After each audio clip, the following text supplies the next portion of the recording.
Subscribe कीजिए हमारे YouTube channel को और बेल आइकन को प्रेस कीजिए ताकि हमारी वीडियो का लिंक सबसे पहले आप तक पहुंच सके और ज्योतिष संबंधी सभी जानकारियां आपको मिलती रहे। नमस्कार दोस्तों, स्वागत है आप सभी का हमारे इस यूट्यूब चैनल पर। आज हम बात करेंगे चैत्र नवरात्रि के बारे में, जो कि प्रारंभ हो रहे हैं 9 अप्रैल 2024 से। 9 दिनों तक चलने वाले ये नवरात्र जो है 17 अप्रैल को समाप्त हो जाएगी और 18 अप्रैल को जो इसका पारण होगा, यानी मूर्ति विसर्जन जो कर दिया जाता है। तो 9 अप्रैल से 17 अप्रैल तक जो है नौरते रहेंगे और अब की बार किसी भी तिथि का कोई क्षय नहीं है। पूरे के पूरे नवरात्र पूरे 9 दिन रहेंगे। चैत्र नवरात्र है ये। अब की बार माता का आगमन जो है घोड़े पर हो रहा है, यानी क्योंकि मंगलवार से शुरू हो रहे हैं और जब मंगलवार से नवरात्र शुरू होते हैं तो माता की सवारी होती है घोड़ा। तो इस बार माता घोड़े पर सवार होकर आ रही है और जिस वर्ष माता घोड़े पर सवार होकर आती है उस बार जो है प्राकृतिक आपदा का सामना राष्ट्र को करना पड़ता है। यानी कि जो राज्य होता है, राज्य में प्राकृतिक आपदा, बाढ़, इस तरह की दिक्कतें रहती हैं। यूँ तो साल में 4 बार नवरात्र आते हैं। 2 गुप्त होते हैं, 2 प्रकट होते हैं, यानी जो दिखाई देते हैं 2 वो होते हैं, और 2 जो होते हैं वो गुप्त होते हैं, दिखाई नहीं देते हैं। मगर चारों का पूरा महत्व है। जिस वर्ष घोड़ा सवारी होता है, माता का वाहन घोड़ा होता है, वो शुभ समय नहीं होता राष्ट्र के लिए। इससे दिक्कतों का सामना करना पड़ता है, आम जनों को भी, राष्ट्र को भी। अब की बार जो है कलश स्थापना का जो समय रहेगा इस बार, वो 9 अप्रैल को सुबह 6 बजे से 10:30 बजे के बीच में रहेगा। जो पहला कलश स्थापना का समय है 9 अप्रैल को सुबह 6 बजे से 10:30 बजे के बीच में रहेगा।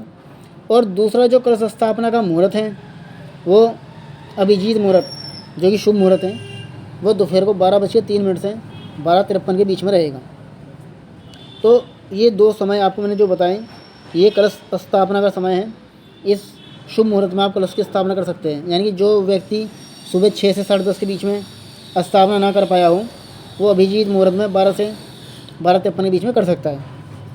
और घट स्थापना का जो सामान है वो आप सब जानते ही है। जैसे मिट्टी का बर्तन हो गया, पवित्र कलश हो गया, मिट्टी का जैसे कलश लेना है आपको, गंगा जल, आम के पत्ते, सुपारी और जटा वाला नारियल, लाल सूत्र, मोली, अक्षत, लाल कपड़ा, फूल, लौंग, कपूर, ये सब सामान जो है इस दिन व्यक्ति नहा धोकर अपना शुद्ध होकर कलश स्थापना करें।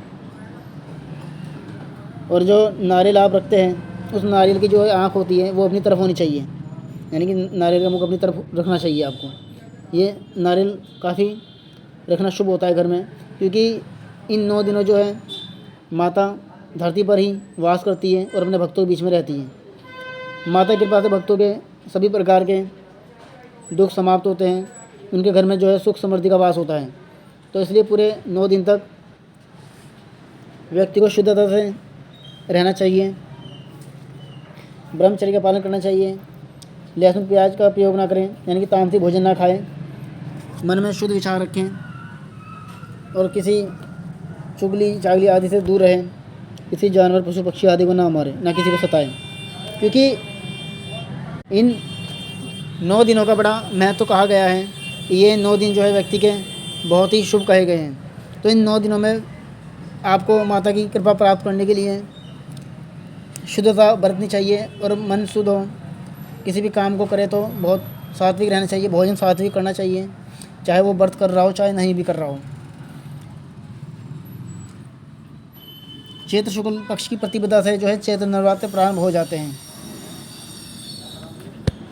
और जो 9 अप्रैल को प्रथम नवरात्रा, इस दिन माता शैलपुत्री की पूजा की जाएगी। दूसरा नवरात्रा जो है 10 अप्रैल को है। 10 अप्रैल को जो है माँ ब्रह्मचारिणी की पूजा की जाएगी। 11 अप्रैल को तीसरा नवरात्रा रहेगा।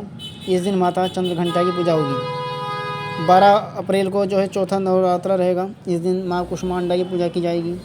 13 अप्रैल को पंचम नवरात्रा माँ स्कंद माता की पूजा होगी।